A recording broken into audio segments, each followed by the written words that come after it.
Ladies and gentlemen, welcome into Podcast Room 303. Introducing one co-host with more nuggets than Chick-fil-A, Nick Morahan. Executive producer until we find someone better, Eric Washington.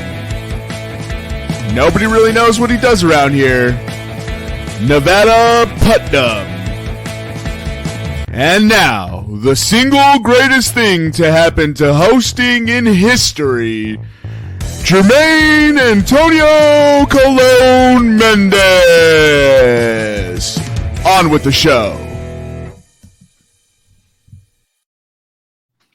Woo-wee! Ladies and gentlemen, welcome into Podcast Room 303, episode 208. I'm your host, Jermaine Colon Mendez. This is my co-host, Nicholas Morahan. And as always, we have with us the EPE. On today's episode, we'll be getting into pop culture pick'em, top 5 2000s artists. I should have looked at that pre-show, huh? We'll get into head-to-head review, Nick's something cool of the week, batting average update, what the fuck headline, and then our main topic will be NFL futures for the AFC West. How you doing this evening, Nick? Good. Yesterday started some of the best week. Oh. Did we just lose Mans again? So I actually think this was him. I think he clicked back on his own page. I clicked on another page because Google does this start your journey thing. Oh, Jesus. Nobody ever said I was computer savvy. Yesterday started the best week in television for the last, I think it is 12 years. Shark Week on the Discovery Channel is now active. You can't have sex? I can't have sex. No, unfortunately not. It's a whole week of sharks. Oh, all right. How you doing this evening, Eric? Doing good. I was trying to find every time I hear the word Shark Week, I think of, can you guys remember the movie where they go like shark bait? Ooh, ah. What movie is that? Finding Nemo? I guess that's what it is. I always think of that when I hear people like it's Shark Week. I just think of that, and it just takes my mind. I just wander off after I hear that. But no, doing good. Got a great show coming up. So off today. Not lately. All right, so we're going to do something that we don't normally do on this. I'm going to tell you how I'm doing this week. And it doesn't matter. No, okay, keep on. I had already paused, so perfect timing. So I was at McDonald's today. Oh, yeah. I'm there with a coworker, and female coworker? No, just a homie. And so either way, it's still just McDonald's, dog. So I walk in, and there's this father and son, right? Father's got to be about, 42, 40. No, he's probably a little older, closer to 50. Son's about like 16, 17, probably. And they're talking to the manager, and the manager looks massively annoyed, just kind of an older Mexican lady. The dude starts unbandaging his son in the McDonald's. So keep in mind, at this point, I have no fucking idea what's happening. Is it a cast? No, it's like white, kind of like the white gauze type wrapping. Okay. All right. So he's undoing that. It's getting obsessively long. And I'm like, what the fuck did he wrap up? And why is he unwrapping in McDonald's where I'm about to probably eat some food, you sicko? So the manager moves over, waves them over. I get waved over to the other side of the manager, like as I'm walking by. The dad is showing what I now have understood to be a burn from a French fry, right, on the young man's forearm. And the manager laughs. And she's just like, what are you talking about? I can't see it. So now I'm trying not to laugh in public at this dude whose poor innocent child has been scarred by this massively hot French fry. So the back and forth keeps going. I get my food, I'm sitting down, and the lady comes out. She's like, okay, so we have I didn't hear this part, but it's like essentially it's a medical response team. Right, so a medical response team can be here in 45 minutes. Only the best of the best. Bro, drama docs, McDonald's drama docs. We should write a movie about this, dude. That's how ridiculous that was. So she says we have a medical response team essentially, but it's called, something. It's probably called Mick Trauma Team or something. And she's like, it'll be here in 45 minutes to an hour. And the dude had nothing better to do with his time than to potentially get the free McDonald's that he had just paid for. Said, yeah, if they're not here by 13:30, I'm leaving. And I was just like, dog, you should leave now. Not only that, he didn't say I'm leaving and going home. He said I'm leaving and going to an urgent care. Sir, they're on the way. We have Ronald McDoctor on the way, and they're getting life flight here right now. Bro, going to urgent care for a burn that she could not see. Mixed surgery. Get him into mixed surgery, mixed stat. Oh man, dude, I'm at a loss. Like, what? Amazing. I couldn't help but think to myself, right? Because it's become very popular in the lexicon of social media. But I was like, this is the most beta shit I've ever seen. Yeah, dude's a cuck. And he's teaching his kid that. On top of it, right? For whatever incentive they're trying to get. They're trying to game the system, but in like the most beta way possible. At least get hit by a car and then sue the insurance company. You know what I mean? Take a fall when you don't see a wet floor sign or something. I love it. I did see Ultimate Troll, right? For a little French fry burn, and he has just like his son mummified up. Bro, he's got a whole production going. He's got this entire McDonald's leaning in and feeding into this whole scenario while people are legitimately just trying to get their orders, whether it be drive-through or in person. I'm like, you have got to be shitting me. This manager is like, I have so many other things I could be doing. That's amazing. Just out of curiosity, I'm almost positive we're all going to have the same answer here. Because I know what my dad would do. But if I walked up to my dad and I wasn't like near death, like my jugular wasn't exposed or a bone wasn't popping out, what would it always tell you? Either rub some dirt on it or I'll break something else on you, like to make you stop thinking about that pain. Like it was never, let's set up the McDonald's manager for $1 million lawsuit. That was like, oh, you broke your hand? Let me break the other ones so you stop crying about it. I guarantee you, if I walked up to my dad and I was like, I burned my arm with a McDonald's French fry, he'd be like, 1, let him cool down, dumbass. 2, I didn't know your mouth was located on your arm. My dad wouldn't even say anything. He would just laugh. He would just laugh. My dad would be like, just deadpan. He'd be like, I didn't know your mouth was on your arm. Oh, dude, I was so annoyed today, like watching that whole thing go down. I just could not believe it. That's pretty hilarious, though. And so, without further ado, let's just go ahead and get into the what the fuck headline, Eric. All right, let me. So there's actually 2, and I want to go over both of them because they're absolutely hilarious. And then we vote. And then we're going to get people, hopefully if you're listening to the podcast and you're in text group chats or on the IGs or whatever, you can let us know which one you thought was better. But I'm going to start with, simply because of its location, I'm going to start with this one right here. Can you guys see that pretty well on the screen? Oh, dude, I just think we need to keep this thing going. Florida, here's the key to success. Florida blank restaurant cause discretion. Florida restaurant discretion. Oh man, this is Oh this my is God. why All we right. were supposed to keep it. Never mind. Go ahead, dude. So, This is amazing. so for those of you not watching on YouTube, the headline reads: Florida Chipotle goes viral after numerous Yelp reviews claim employees seduced their husbands. Now, the best part is when you scroll down and you start reading these comments. Evan K, don't send your husbands here to pick up Chipotle. Next thing you know, Lucy's going to seduce them into sleeping with her like she has with multiple married men. You have guac to be kidding me.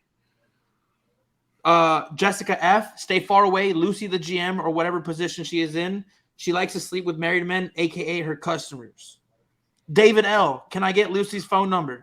I think she's a great member of the team. Keep scrolling down for peeps. So I saw this article, right? This has got to be either the most Karen thing ever or a great internet troll. But then people found out about this, and guys, so like it's on the channel right now. So guys like Andrew L commented, said, Lucy went above and beyond when handling my burrito. We'll be visiting this location much more frequently. Eric D, fantastic Yelp name, by the way, said, we all know what Lucy has been doing, but it doesn't change the fact she runs this place like the Navy. Jasmine F says, Lucy has great customer service. I fully support her. She makes the best burrito I've had in my life and looked good doing it. I love Lucy. But if you go and look at it, because one of the articles I read had a link to it. And if you read some of these comments, it's just internet trolls. Crushing it. Bro, what? All right, over under 15 for the body count of husbands. Oh, I'd say under. I'd say over. You think she's just slaying? I think so. This is my theory. Would you like guac on that, Mr. Jones? This is honestly my theory, and it's just because I'm so lost in the sauce with Instagram. But I think she's an OnlyFans star, and her whole gimmick is that she bangs dudes in the back of Chipotle that she met at Chipotle, and she's making millions of dollars off of it. That's my whole theory. So not only are these men cheating, they're filming pornography in the back of a Chipotle with an OnlyFans model. Yep, that's my theory. Jesus Christ, delete social media. If you're gonna do it, go out. Love of God. If you're gonna do it, go out big. My guy, you have spiraled. You got to stay off social media, dude. Your worldview is so narrow, dude. That's a whole nother. This might be like a white rabbit discussion down the road, but if it wasn't for the necessity of having a IG for this podcast, I don't know if I'd have one, man. Because it's an ugly world out there, man.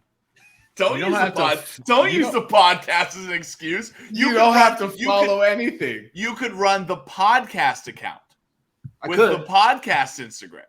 Yeah. But then it would just be pictures of boobies and butts instead of true, sports. bro. If you go through my feed, it's none of that. It just happens to – I get lost into the pages when I start scrolling. Anyway, we're going to jump into – I'll take things I don't believe for 800, Alex. Yeah. We're going to jump into the next Daily Double. Oh, my God.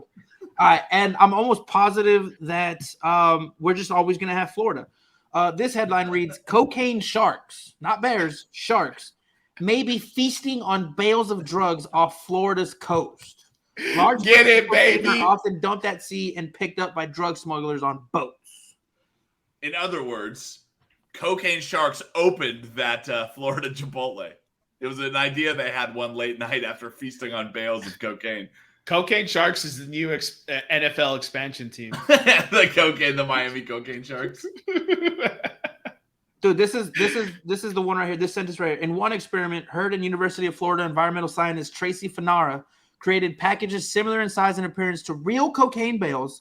They observed sharks heading straight for the bales and taking bites from them. Okay, the sharks are hooked. So I think the best thing about that is in another experiment, the scientist, what was his name? Hurd? Yeah, Hurd. Hurd made a bait ball of highly concentrated fish powder. And when it exploded in the water, the sharks went crazy for it. Now here's the thing. I think this is hilarious. right? I want to think about just coked up sharks, which sharks already can't stop swimming, right? So for them just to keep swimming around high on coke is amazing. Now, I will say, from my time as a salty sailor, sharks will bite anything that goes into the water. So saying they we would pull up buoys and they would have shark bites on them.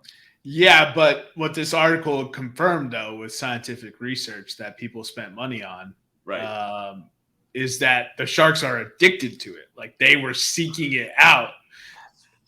That's what was cracking me up, dude. You got addicted cocaine shark. Yeah, dude. Just let me get a little. They're like, just put it in their mouth. Oh, yo, this fish did. These fish don't just hit the same, man. I don't know, man. Fish just doesn't do it for me anymore. I don't know. Yeah. Like the only thing I keep thinking about is just a paranoid shark out there, just paranoid out of his fucking mind, swimming around. Dude, like. Dude, what if that girl in Florida is an OnlyFans model and she's banging husbands in the back? Bro, that shark is all his friends are so pissed off every time he gets him. He's like, shut up, stop talking. We should swim to Shark Vegas. We should swim to Shark Vegas right now. All right. So batting average update for Luis Reyes is 379. 379. Yep. Went up 0.003 since last week. So we'll take that as long as we're onward and upward every single week. Let's go ahead and get into head-to-head review, and then Nick, you have something cool? Yeah, I mean, throughout the week, we cover a bunch of stuff, and it's just some things that I found cool or I found funny throughout the week between podcast episodes. So the first one is the Open Championship review. The Open Championship this weekend was won by Brian Harmon. Brian Harmon had all but one fairways, and in 72 holes only hit 2 bunkers.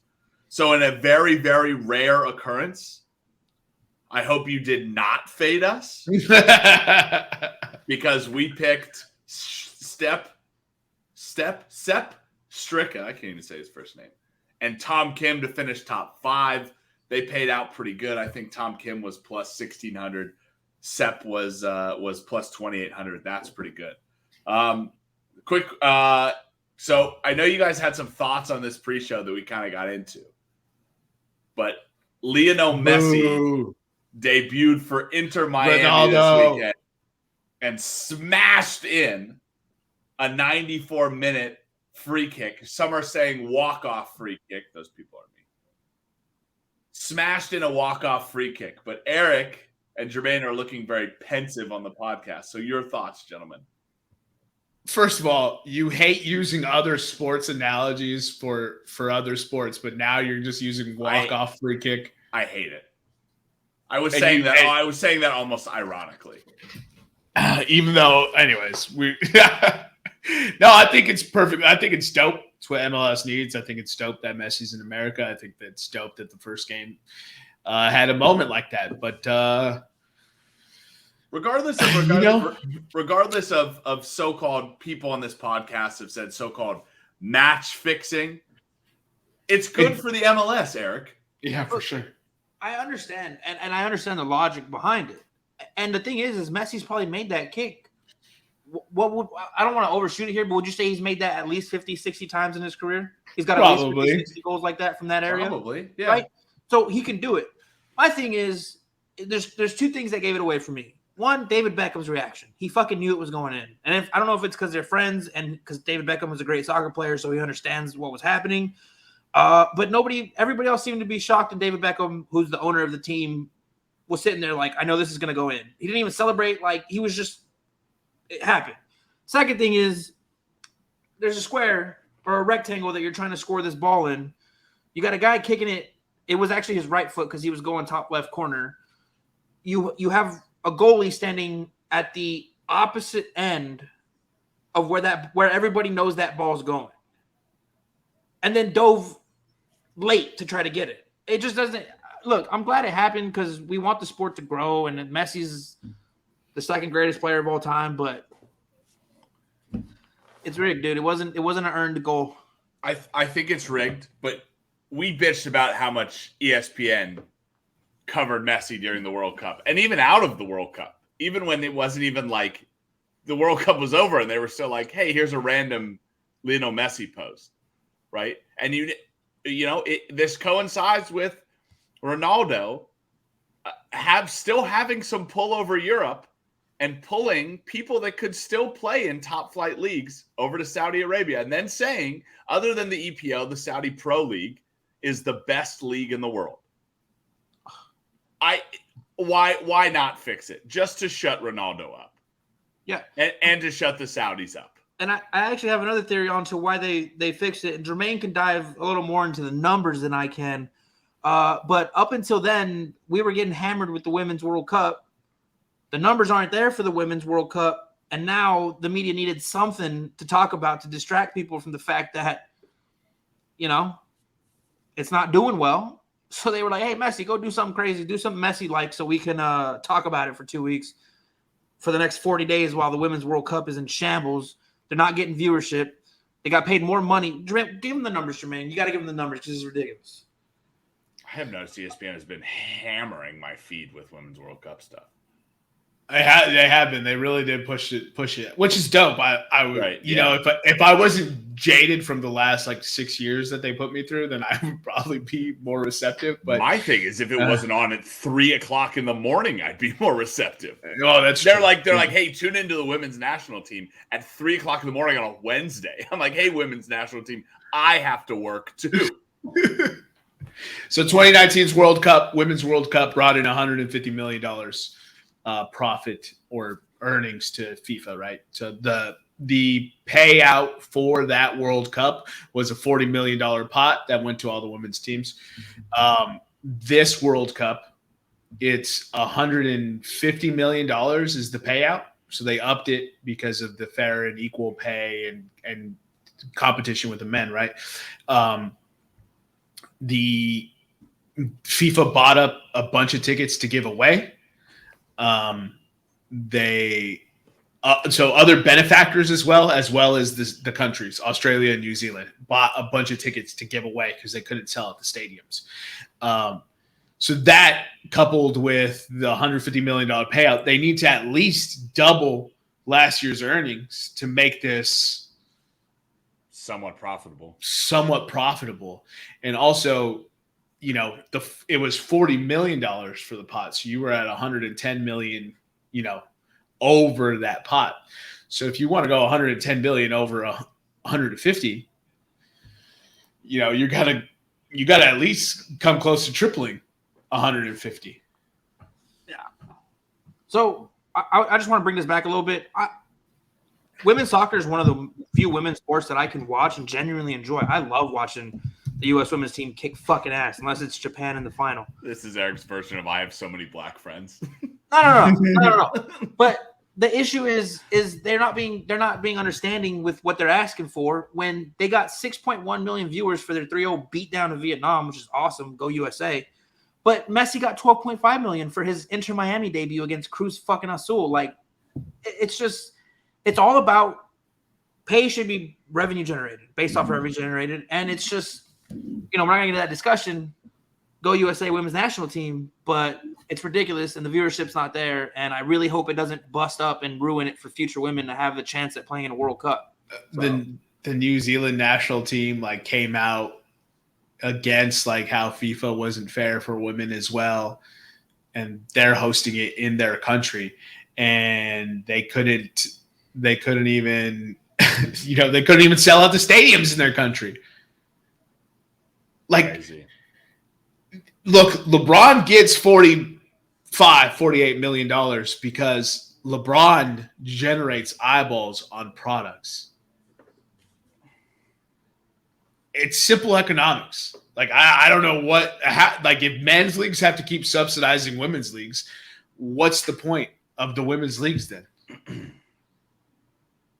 Just take that money and put it back into men's. If that's what it's coming down to, Like, at what point is WNBA a loss? Every year. Because they're not generating the revenue, right? It's subsidized by the male league. So, what was it that they said that the WNBA was one of the top 5 major sports they were ranked 88th on revenue generated? Well, that's among the world again. That's among the world sports. Yeah, they were not top 5 in the United States, though. That is both those are true. So I talked about the Saudis offering everybody money. Here's my quick question to you guys. Everybody has basically accepted an offer to Saudi Arabia that has been offered. You know, we see that the $1.1 billion offer that came out yesterday for Kylian Mbappe, which I think is a hilarious troll of the contract that PSG offered him. But Wilfred Zaha was offered a contract by Saudi Arabia, and through negotiations, the Saudis pulled out. So my question to you is, obviously this is a valuation-based system, right? How much money was Wilfred Zaha asking that the Saudis did not give it to him? I think he was asking for an island and 40 virgins. Oh yeah, that's the problem. So Benzema went for 436 million. N'Golo Kante went for 109 million. Ruben Neves went for 60 million. Koulibaly went for 21.6 million. Mendy went for 21 million. Steven Gerrard went. He's a coach. Interesting. Yeah. Yota 31. Let's see who else. A season? Yeah. 31 per year. Milinkovic got 44 million. Yeah. So how much? Where Benzema got 400? What did you say? Sorry, 2-year contract worth 436 million. Bro, I was like, that's bigger than the number they just offered Mbappe, dude. Yeah. Well, Mbappe is 700 million with 1.1 billion for 1 year potential earnings. No. Okay. So here's what they keep calculating the 1.1 billion. The player doesn't get the transfer fee. Oh, that's true. He doesn't. So they keep saying Mbappe gets 1.1 billion. No, he doesn't get the 336 transfer fee. He does get the 776 a year salary. To be honest, with the money he's already made, with the opportunity to join the 3 Commas Club, like, let me in. No way. Do 100%. No. 1 year, 700 million. You're do it for 10K in McDonald's. You're blackballed from European soccer if you do that. Yeah, and I'm a billionaire. You're blacklisted. You're 25 and blacklisted from European soccer, which probably means you're blacklisted from the World Cup too. He should be. We're not gonna get in it. What do you mean we're not? I listen. I get it. Over 700 million a year for 1 year. It's hilarious to say, well, why doesn't he just go do that for a year and then go play for Real? The second he leaves Europe, he's blacklisted in Europe, and that means no more World Cups for Mbappe, who's already been to 2 finals. Right? Mm-hmm. No more Real talks. No more being the belle of the ball. No more getting offered $1.1 billion by PSG. Yeah. Because they did offer him 10 years, $1.1 billion, that's absurd that he turned that down. Yeah, a lifetime contract, and Mbappe responded by not traveling with the team for preseason. It's incredible, right? You could set yourself up with, like you just said, Eric, generational money by the time you're 34 years old. Then you can go to the Saudi Pro League and get another, 700 million. Yeah. I could start my own country with that kind of money. You could buy most of the countries around Saudi Arabia with that money. Look, dude, I'll take my black ball and that cool Billy. I'm going to the Saudi League, dog. Bro, and I'm just gonna tagline, 10K in a McDonald's. I'll go to the Saudi Pro League. And I'm winning every Saudi trophy ever for the next 15 years. So 100%. So I'm undisputed the best.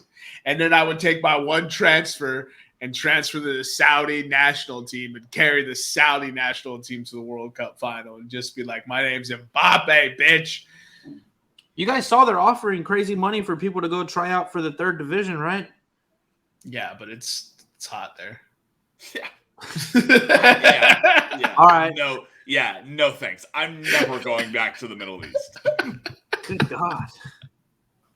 I don't care how much money they give me. I'm not going back. Well, I won't say that because I have a number. No, see, that's negotiation, Jermaine. I won't go back for any amount of money. You should offer money, though. Let me get a couple McDonald's and an island. Right. I'm up in my request because everyone keeps clowning my McDonald's requests and everything. You know, Allah can't see into those islands, so that's a good deal. All right, so for those of you who don't know, because it just came out today, Bills running back. Oh yeah, Nyheim Hines. Yeah, Bills running back Nyheim Hines out for the year. His knee was destroyed when he got in a jet ski collision that put him out for the year. Not funny. We're not saying that's funny. Shout out my dynasty team. Yeah. In the wake of that, I almost accepted a trade for Nyheim Hines this year. Thank God I didn't do that.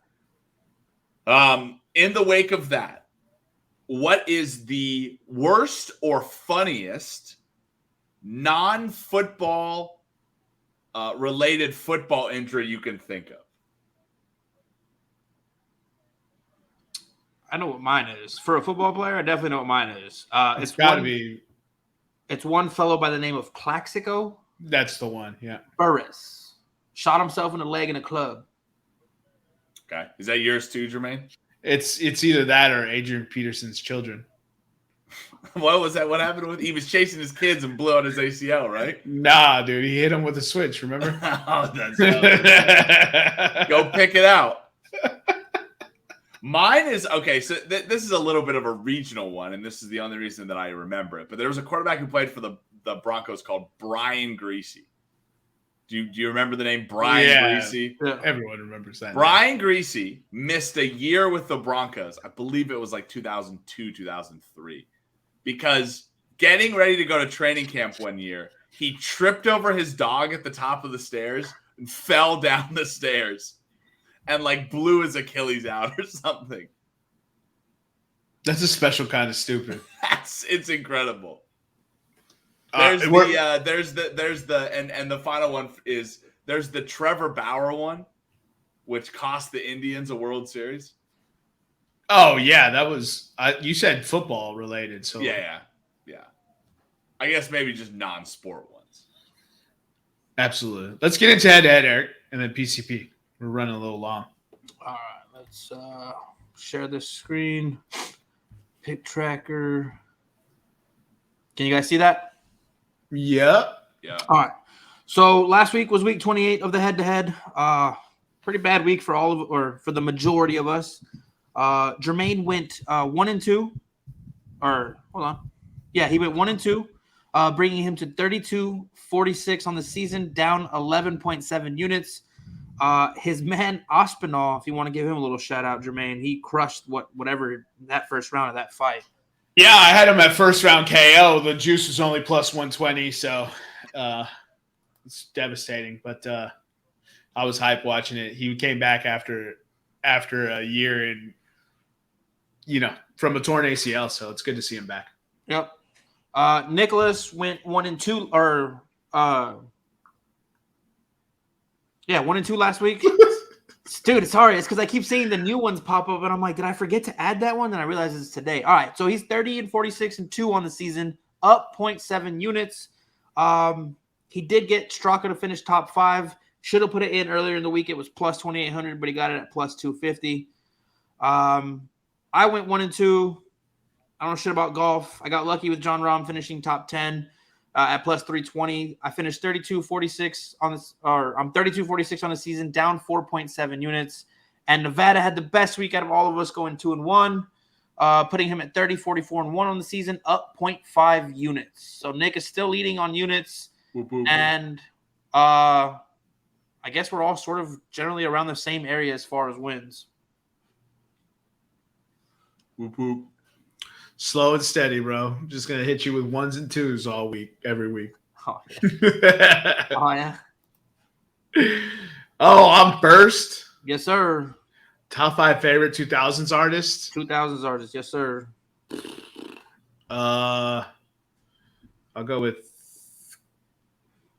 Kid Cudi. Nice. Excellent pick. I'll go with my favorite artist of all time. Kanye West. Damn. 50 Cent. Damn. It was right there. Right there, we miss it. I'll follow up with my second favorite rapper, Lil Wayne. Oof.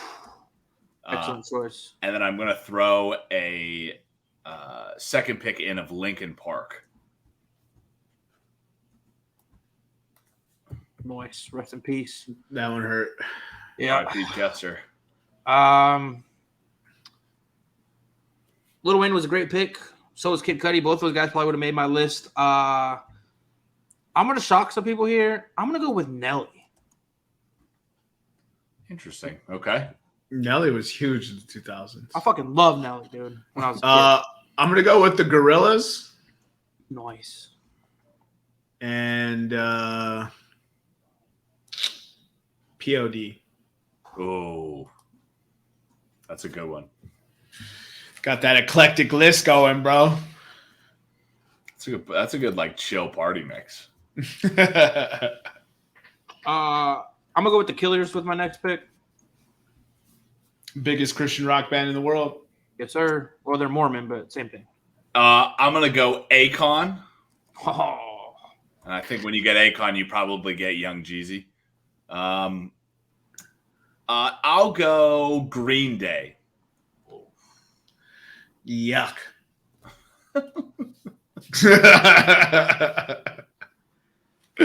Not a Green Day guy.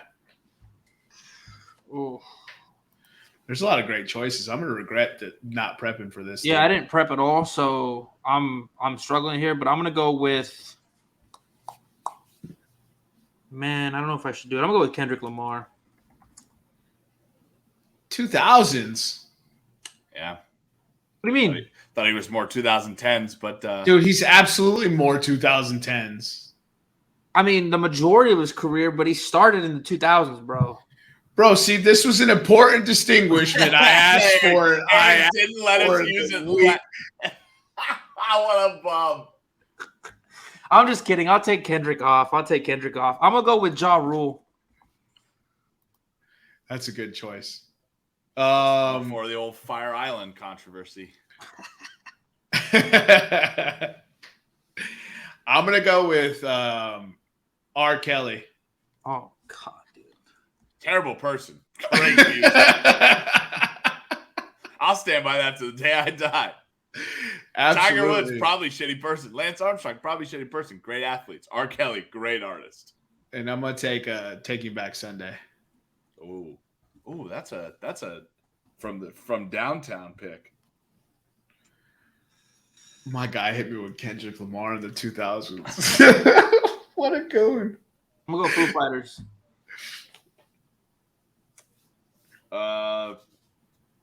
I'm going to end it with everybody's favorite band at one point in their lives. I'm going to go Nickelback. Fucking knew it was coming. I love how we still had it. I threw in R. Kelly, you threw in Nickelback. We just couldn't resist. Couldn't do it. Good God. We just knew it was going to get Eric to shake his head disapprovingly too, dude. Honorable mention, I would say Three Doors Down, probably. Five for Fighting's in there. Honorable mention, The Lost Prophets, Story of the Year. Eric's gonna say Hoopastank. Killer Mike. Dude. Killer Mike. All American Rejects. I'm gonna go with Chingy. In the spirit of Eric, I'm gonna go with Run the Jewels for my 2000s artists. Come on, bro. You know they're not the 2000s. Jack Harlow. He was born in the 2000s. I'm gonna go with John Bon Jovi. And he made some hits in the early thousands. Sure of it. I'm gonna go with Leonard Skinner. Dude, I love how that that important distinguishing 100%. needed to be done. I was shrugged away, and then we got this nonsense.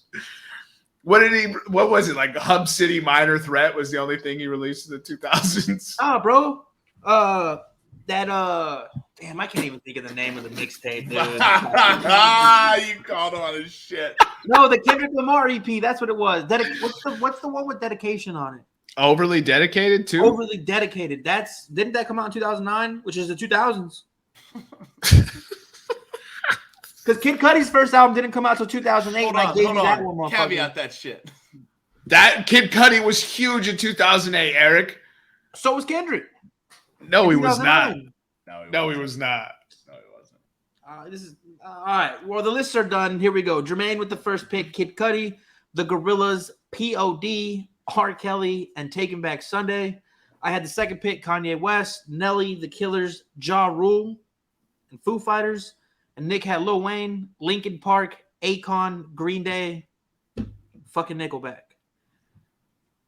Your legendary list, Nick. Better than Eric's. Thank you, sir. Thank you. Your list also looks very good. A couple of throwbacks, but I've listened to all of them and would quite enjoy listening to your list. Eric? Yeah. There's always a next time. Maybe. It's a shame you couldn't get Kendrick Lamar. It really is. That would have really wrapped the whole list together. I hate you guys. Hey, one more, Eric. One more. It even gives you a message now. God damn it, Nicholas.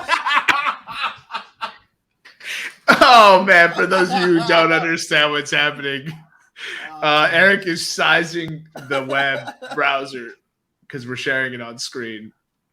And Nick always tells him to make it one more bigger than it needs to be every single time Eric does it. I haven't done it for a while, which is why it's been good. And then now pops up with a thing that says, it says your window is too small to be displayed on this screen. I mean,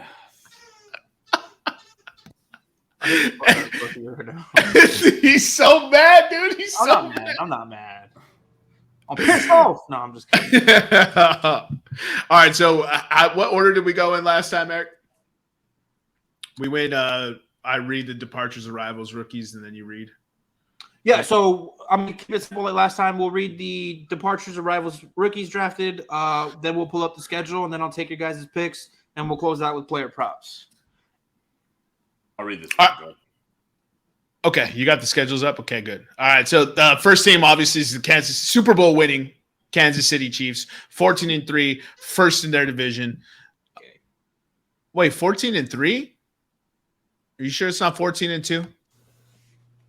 Didn't they not play that? Oh, wait. That was Bengals Bills. That was Bengals Bills. Yeah. Yep. My bad. Quarterback Chad Henne, running back Ronald Jones, fullback Michael Burton, wide receivers Mecole Hardman, Juju Smith-Schuster, offensive tackles Orlando Brown, Andrew Wiley, edges Frank Clark, Carlos Dunlap, D lineman Kalen Saunders, Brandon Williams, safety Juan Thornhill. So they had some significant departures. Arrivals, quarterback Blaine Gabbert. Oh, book them. That's it. Chiefs are winning the Super Bowl, bro. That's it, dog. Running back Jerick McKinnon returns. They added wide receivers Richie James and Justin Watson. They added tight end Blake Bell. Tackles Donovan Smith and Jawan Taylor. Guard Nick Allegretti. Edge Charles Amenahue. D end Tershawn Wharton. D lineman Brian Cowart. Derek Nandi. Linebacker Drew Tranquil. Safeties Deion Bush, Mike Edwards, and punter Tommy Townsend. Rookies, they drafted DN Felix Anaduki Uzama from Kansas State. In round 2, they took Rashee Rice, wide receiver SMU. Round 3, Wanya Morris, offensive tackle Oklahoma. 4, they took Chamari Connor, cornerback Virginia Tech. That's a fire name. BJ Thompson, DN for Stephen F. Austin in the 5th. In the 6th, Keandre Coburn, D tackle from Texas. Hook him. And in the 7th, Nick Jones, cornerback Ball State. Let's go ahead and get into the schedule.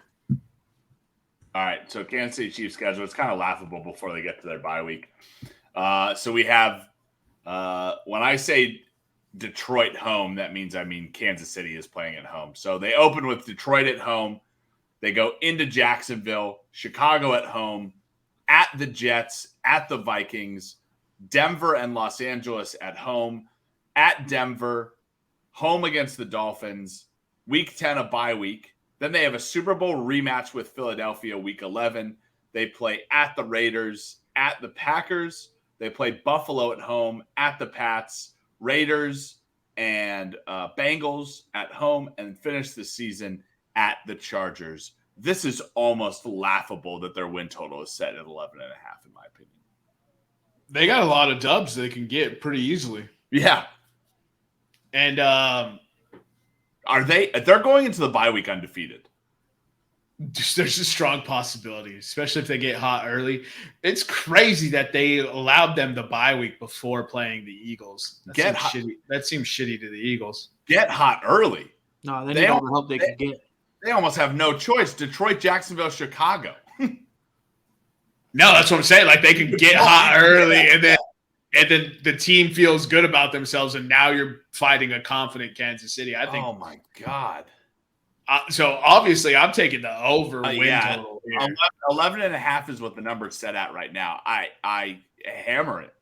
Let me get 11.5. I also want to buy 12.5 and 13.5. I think they finished with the same record they had last year. No shit. I mean, who do they lose to? I got them losing to Jacksonville once.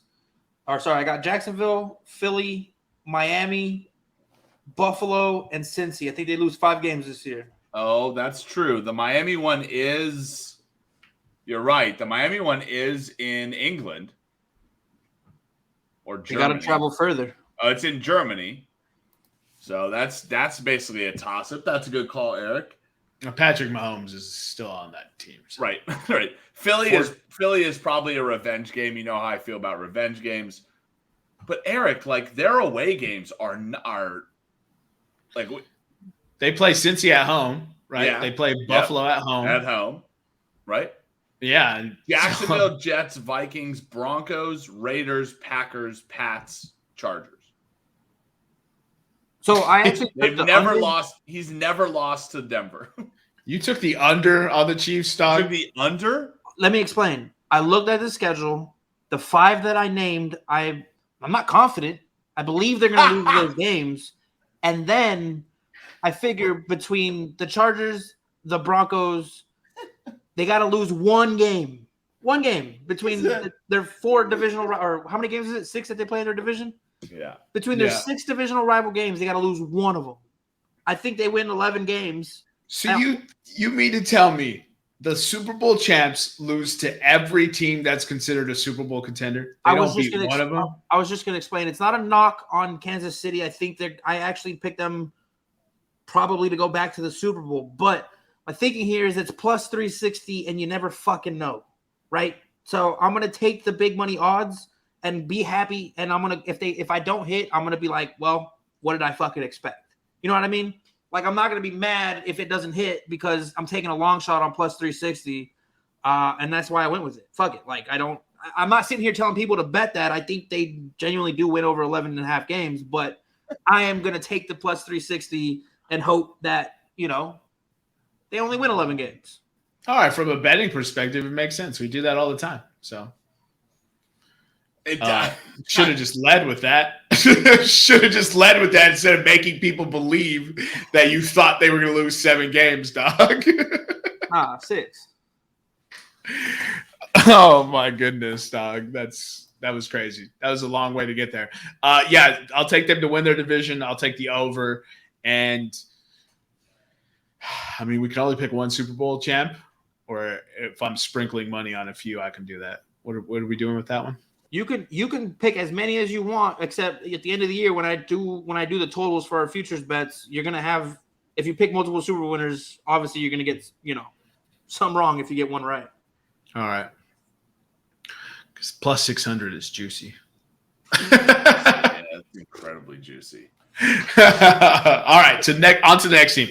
Los Angeles Chargers finished second in the division, 10-7 record despite quarterback Justin Herbert's broken ribs. Some of the departures were quarterback Chase Daniel, wide receiver DeAndre Carter, tight end Richard Rodgers, offensive tackle Storm Norton, offensive guard Matt Fillier, edge Kyle Van Noy, D linemen Christian Covington and Tyler Davison, linebackers Troy Reeder and Drew Tranquil, cornerback Bryce Callahan, and safety Nasir Adderley.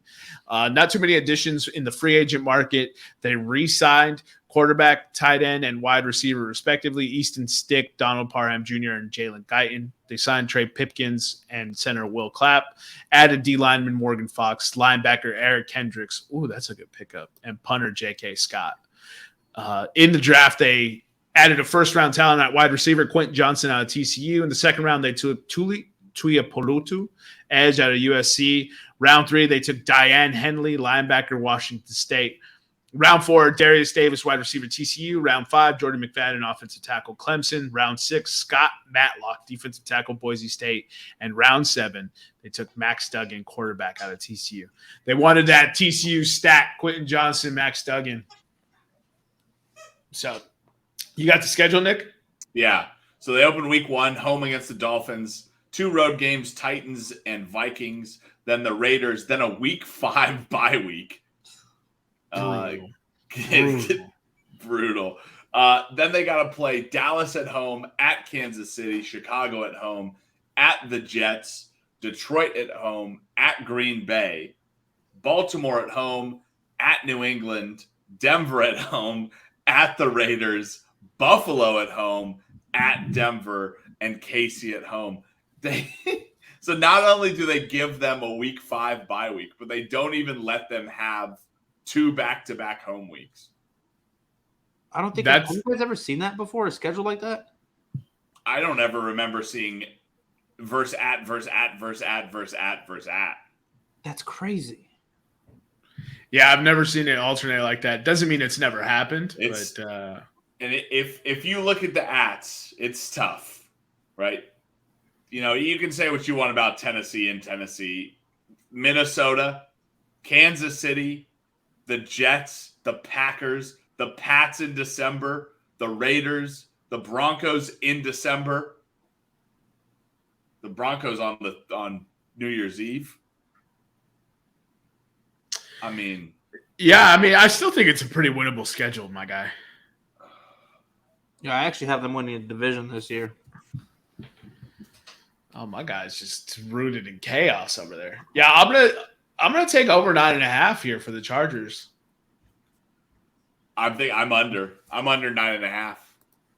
All right. I'm not sold on the early bye week, and I'm not sold about the away games in the later half of the schedule. And it's a brutal schedule. With a week 5 bye week, it's a brutal schedule. I think they make the playoffs. So You think they make the playoffs? Yeah, I got them in Kansas City making it out of the division. Nick, you got them making the playoffs? No. I'll take the plus 100, no playoffs. Okay. Yeah, I got they went 10-7 last year and had a gang of injuries. So you got to imagine Justin Herbert stays healthy. Adding Eric Hendricks at linebacker, adding a first-round wide receiver. I actually like what this team did. Offensive line is good.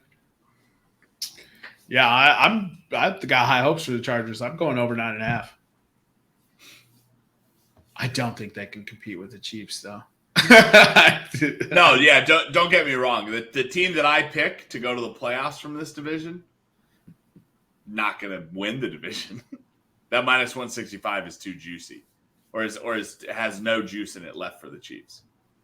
Yeah, absolutely. So the very next team, Denver Broncos, they lost running backs Mike Boone, Chase Edmonds, and Marlon Mack and Latavius Murray. Jesus Christ, they were collecting the infinity gauntlet of old running backs. They got rid of tight ends Andrew Beck, Eric Sauber, Eric Tomlinson. They lost offensive tackles Calvin Anderson, Cam Fleming, Billy Turner. They lost guards Dalton Risner and Graham Glasgow. They lost D lineman Draymond Jones, Deshaun Williams. They lost cornerback Ronald Darby and long snapper Jacob Bobenmoyer. Added quarterback Jarrett Stidham. They added running back Samaje Perine, fullback Michael Burton, tight ends Chris Manhertz and Adam Troutman, wide receiver Marcus Callaway, tackle Mike McGlinchey, guard Ben Powers, center Kyle Fuller, D lineman Zach Allen, linebacker Alex Singleton, cornerback Traymon Smith, safety Kareem Jackson, and punter Riley Dixon. They added one player at pretty much every position. Round 2, Marvin Mims, wide receiver out of Oklahoma. Round 3, Drew Sanders, linebacker, Arkansas. Round 3, also Riley Moss, cornerback, Iowa. And then last pick, round 6, J.L. Skinner, safety, Boise State. So the Broncos opened the season 2 home games, the Raiders and the Commanders, 2 road games, the Dolphins and the Bears.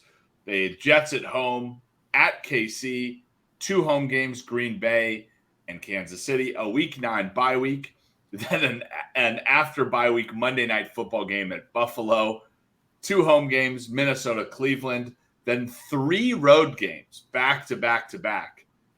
Houston, Los Angeles, Detroit. That's a brutal travel schedule.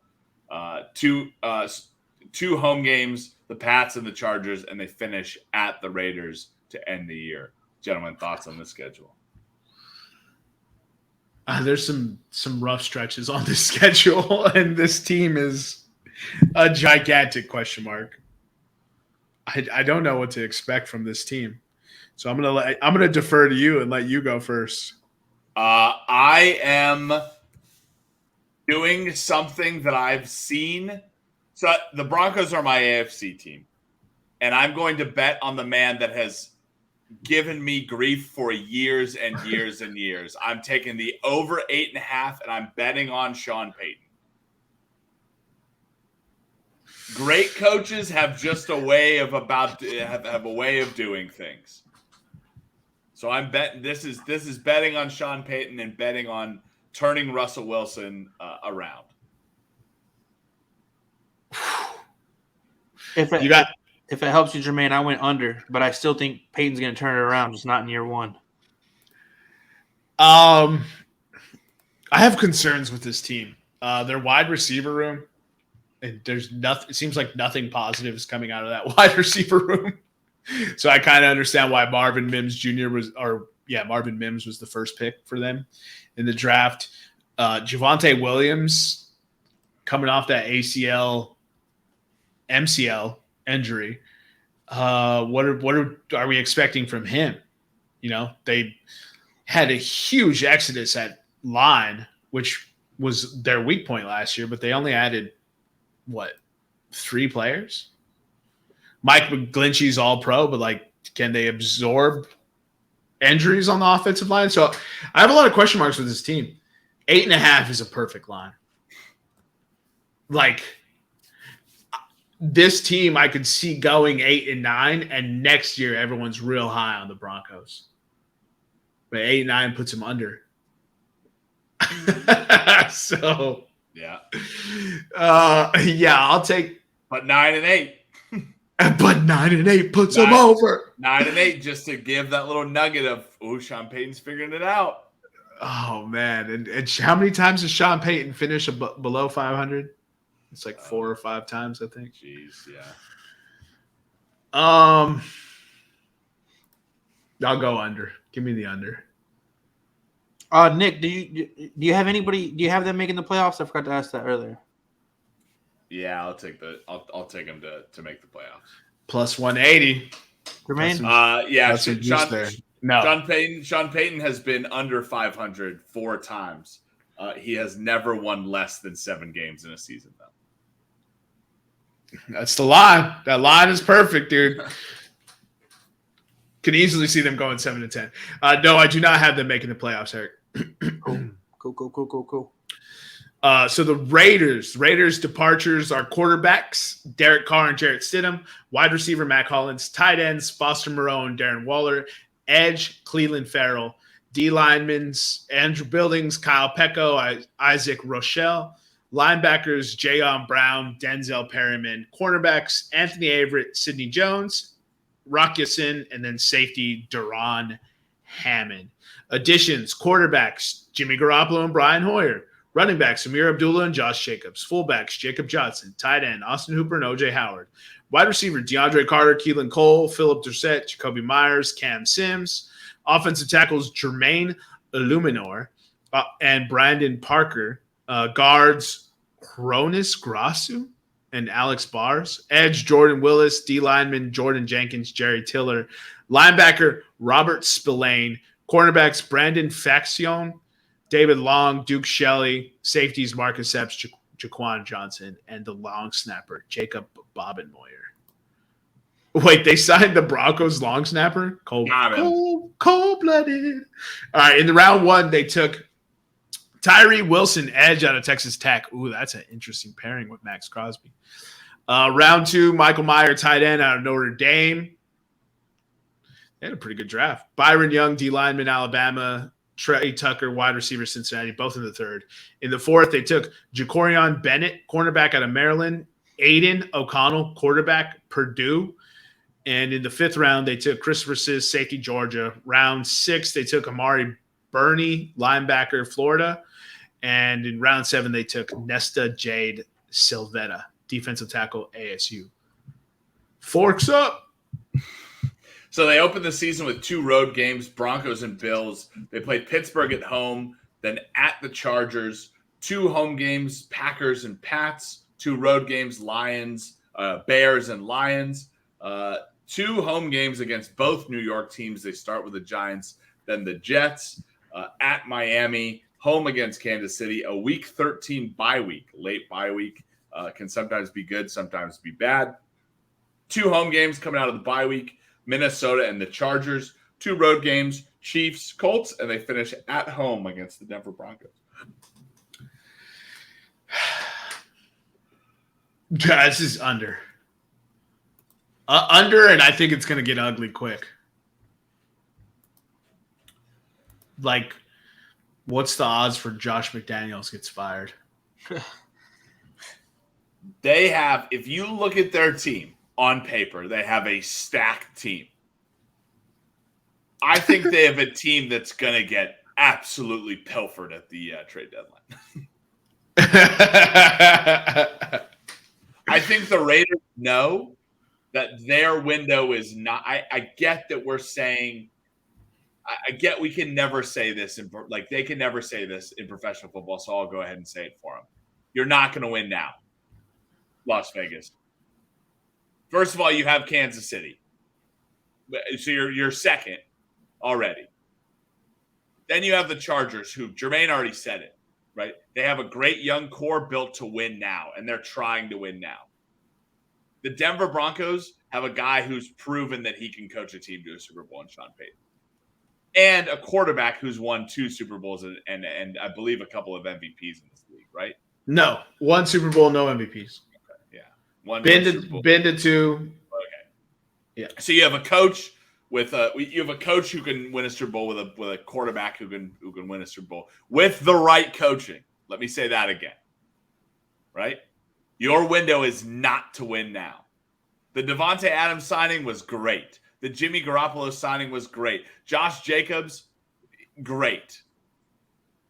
Get rid of him while you can. Yeah, they should trade them all. Your window is 5 years from now. You should plan for 5 years from now.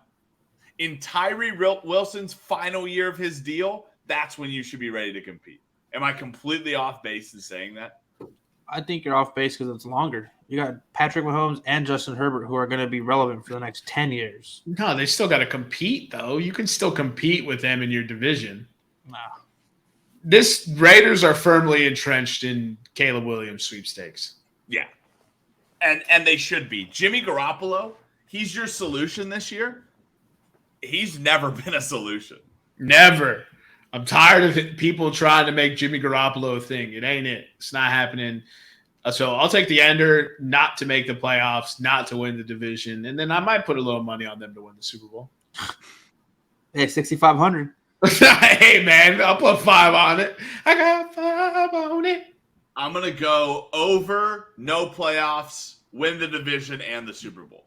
I'm very confused. No, under, Eric. Yeah.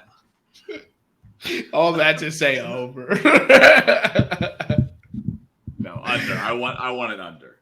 I'll take the over.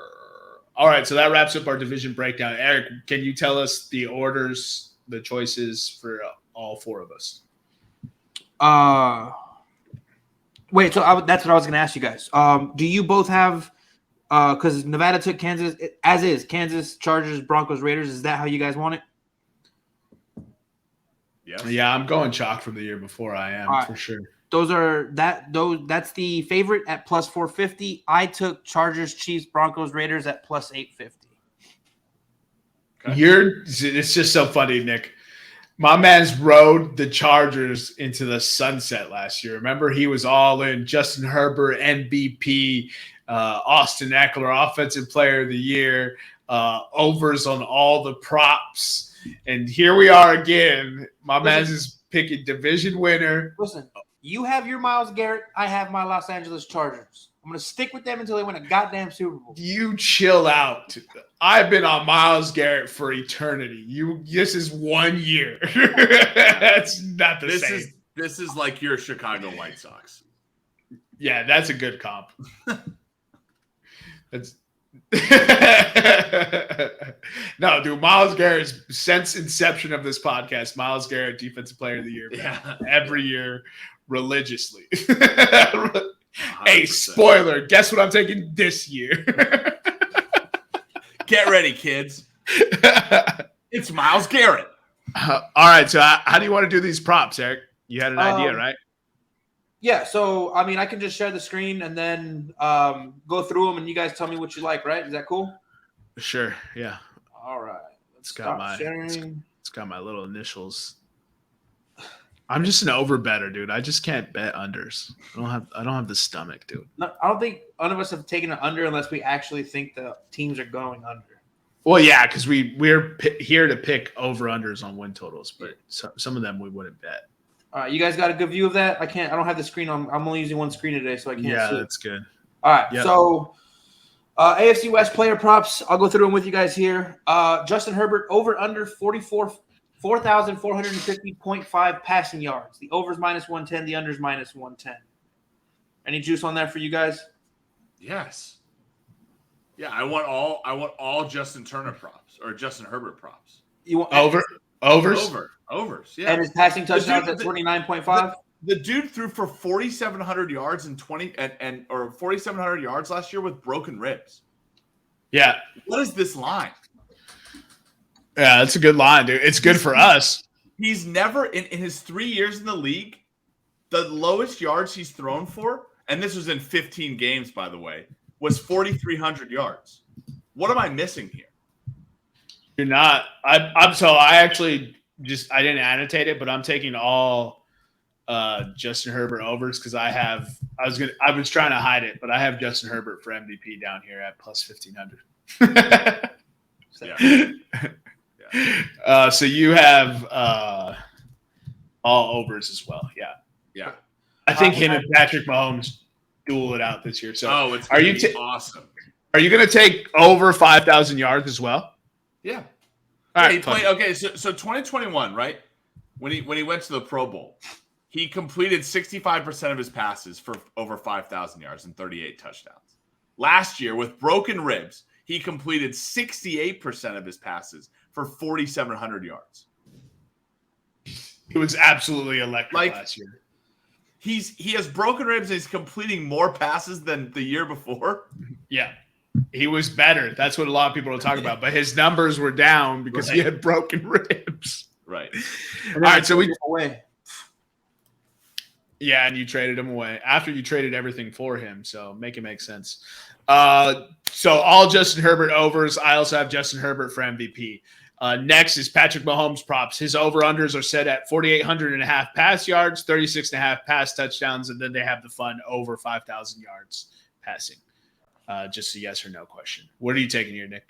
Why? Why 4,800 yards? I'll take yes on all of them. I mean, he threw 5,250 last year with a shitbag receiving core and won a Super Bowl. So, and the year before he threw for 4,800 yards. Yeah, he's doing it again. He also has not thrown for less than 38 or 37 touchdowns since 2019. I'm taking all these bets. Yeah. Right. What are we doing?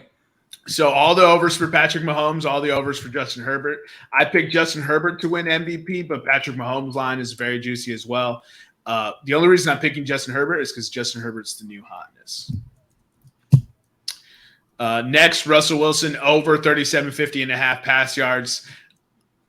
If I was taking this, I'm going under. I think Sean Payton is going to run an offense with Russell Wilson that we saw when Drew Brees' shoulder really died out. Oh, baby. Where it was run heavy, it was play action, it was. I thought you were going to say the thing that I was gonna call on. No. I'm talking about he's going to dink and dunk. He's going to make clean, efficient throws. He's going to move the sticks, and they're going to run the football and play great defense. So I'm going. If I had to, I'd go under on Russell Wilson. Okay, so I'll bring you back to the 2021 New Orleans Saints, Jermaine. You remember this team fondly. The quarterback duo of Jameis Winston and Taysom Hill, which I say would probably, if you combine those two, you probably have a quarterback who is like Russell Wilson. Would you agree? You'd have Lamar Jackson if you combined them. Yeah, probably, yes. But okay, then age them by fucking. I mean, they were friggin' 29 and a half years old. So there you go. These quarterbacks in 2001 were 2021. Is that right? 9 and 8, and they were 9 and 3. Oh, these quarterbacks were 9 and 3. These two quarterbacks, they combined for 2,000 yards in these 2,000 yards, 18 touchdowns, 8 interceptions. Right? Right. Neither of these quarterbacks are Russell Wilson. Russell Wilson last year in the same Broncos offense in 15 games threw for 3,500 yards and 16 touchdowns. Yeah, but is Russell Wilson Russell Wilson? I think he is with a coach influence. I'm gonna back Russell Wilson, and I'm gonna say the over. I'm gonna say the over on pass yards. Man, though, I ain't taking nothing, Russell Wilson. You can have it. So I took both overs. One, because he's on my fantasy team. Two, I'm going to go ahead and repeat this like I did all last year. He's a system quarterback. Lucky for everybody, he's getting the best system coach ever, minus Bill Belichick. So, yeah, I think it's going to work out, and I think he's going to ball out this year. Sounds biased. Very. Plus over is plus 120. On the pass yards, I'm going to take the juice over the minus 140. I wouldn't take any of them, but I don't trust Russell Wilson. Austin Eckler, can I interest you? I'm taking over touchdowns. Eckler. Eckler was hurt last year, wasn't he? No, he was RB3 last year. 1,000-yard rusher with 13 touchdowns. And then whatever he does in the passing game every year. What am I missing on this? Well, he was 900 something rush yards, yeah. Yeah, but every year that he's played, I will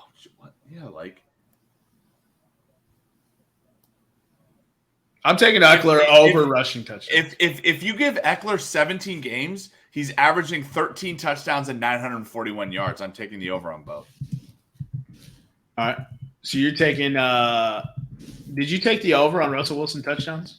Over on Russell Wilson passing yards. I'm not taking touchdowns. Yeah, I didn't think so.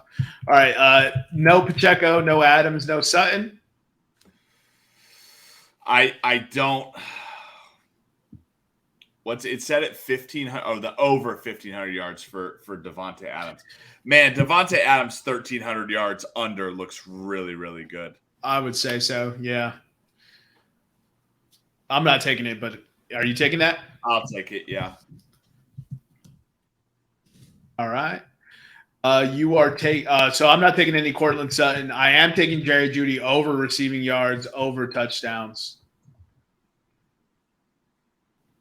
Do we have Tim Patrick on here? Not yet. Yeah, he is. Yeah, he is.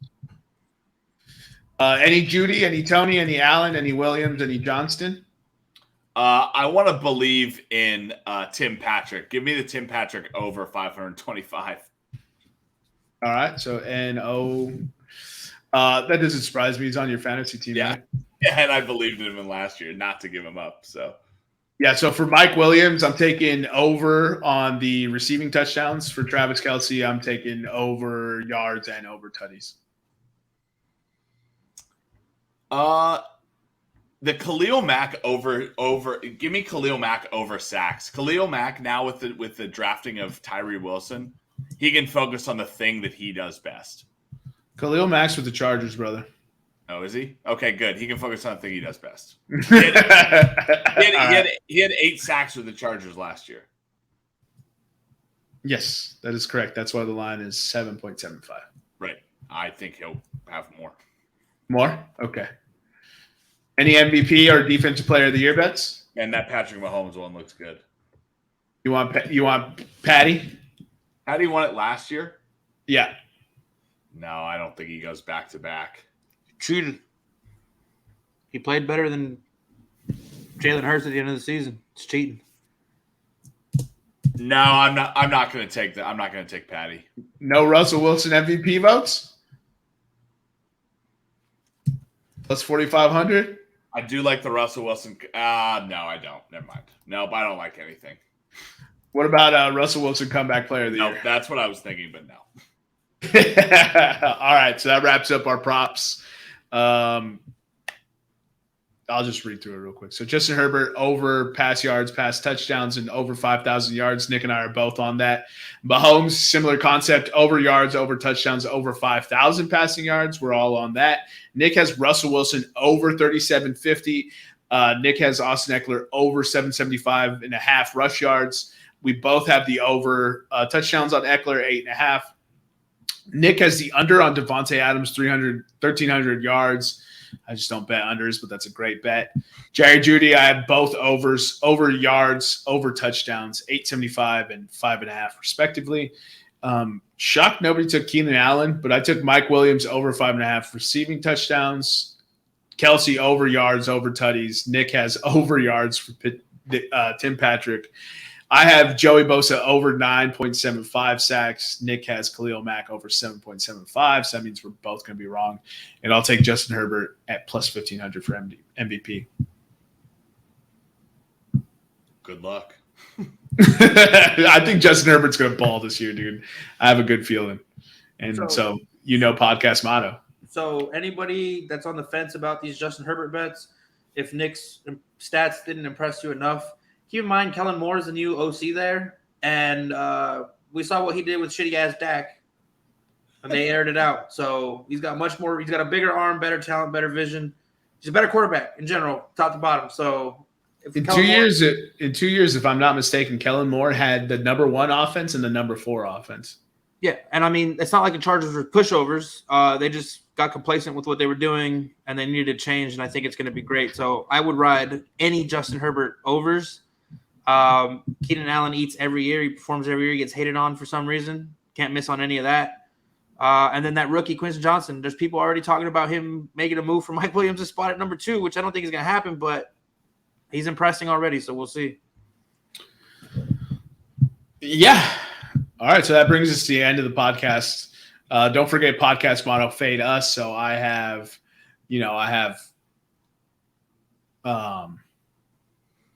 sorry, lost my train of thought.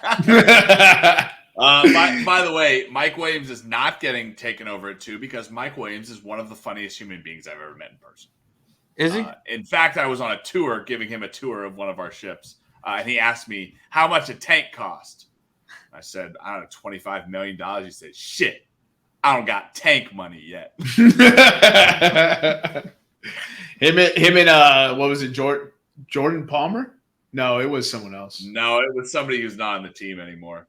It was, the last name was Palmer, though. Maybe. I don't remember what the dude's. I just remember being like, yo, that's Mike Williams who said, I ain't got tank money yet.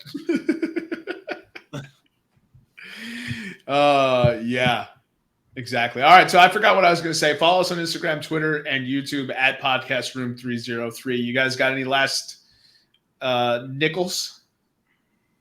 Nothing for me. No, sir. All right. So for Jermaine and Nick and EPE, as always, we'll see you next time when you come on down and step into the room.